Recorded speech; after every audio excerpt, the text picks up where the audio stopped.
Did you know we're told to be powerful war horses? Living in a dualistic world, it is important to find balance. And for those of us who experience complex trauma, we tend to have black and white thinking, all or nothing, powerful or weak. It dawned on me on my beautiful morning revelation walks that the narrow path that we are to find requires somatic wisdom to feel into alignment. We are called to balance both divine authority and servitude. The verse Matthew 5:5 says that the meek shall inherit the earth, but if you look at the original Greek translation of the word meek, it's praus, which means powerful warhorse. What does that suggest about us? If we're to be a powerful warhorse, you can see the duality in that. I am powerful, I am a tool of the Creator, but I am also to be driven and in obedience.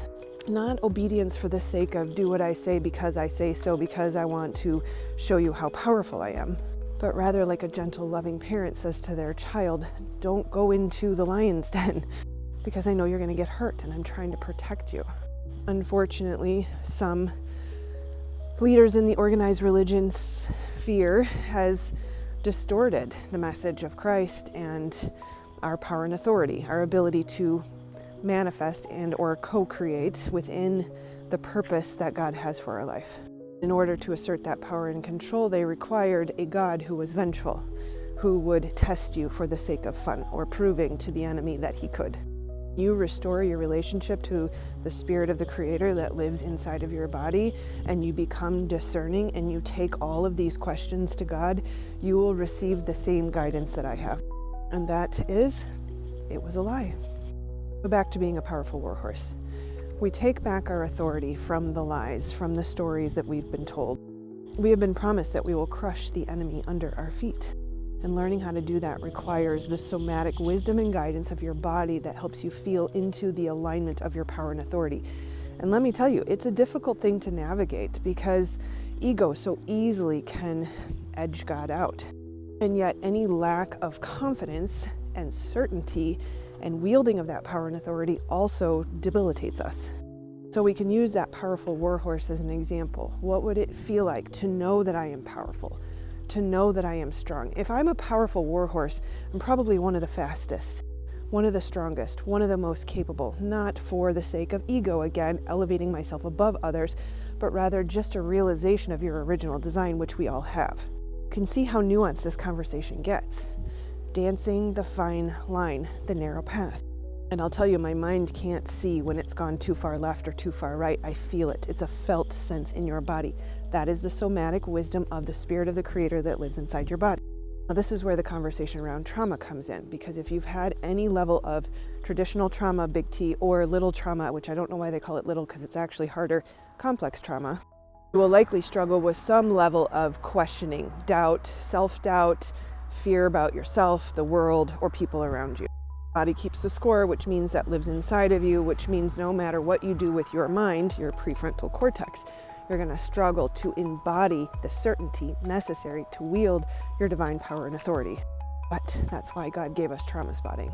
You can close those stress responses that live inside your body, relieve your body of that belief system. Think of the water and how it stores memory. The projections of those words that you received landed in your body and became subconscious program. Subconscious programs do not necessarily live in the mind, they live in the body. Bodily memory, cellular memory, water, fascia, plasma, lymph, blood, cells, DNA, genetic memory. This is why the mind cannot solve the problem. We must use somatic trauma spotting or maybe somatic experiencing, but without the spiritual element, you're still going to struggle, which is what differentiates trauma spotting. Obviously, I get excited about this stuff. I get winded because I start talking so fast because it's exciting, because I lived in pain and struggle and belief systems that were horrendous and so far from the truth of who God made me to be.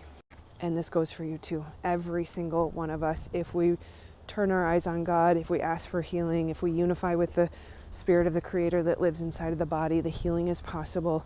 You remember who you were made to be. You release the identity of that they projected onto you because of their wounding and pain. And you become the powerful creator you were made to be, a powerful warhorse. You see, God works through human agency, and if we are looking to someone else to come save us, we're going to be waiting for a while.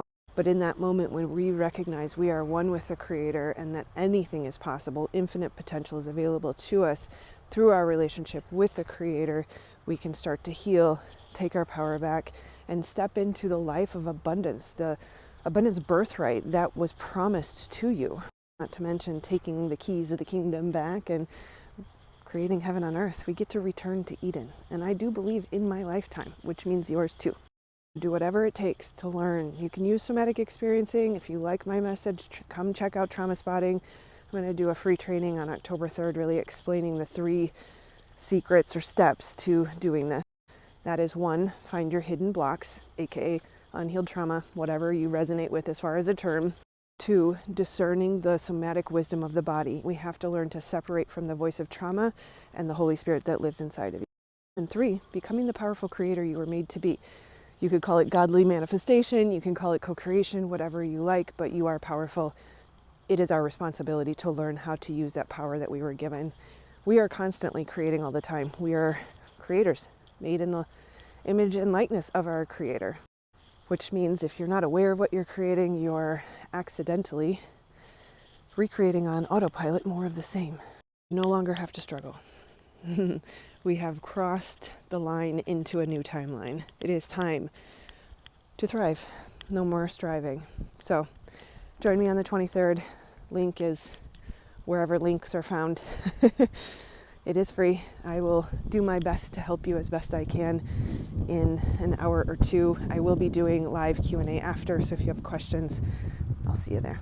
Love you guys. Bye.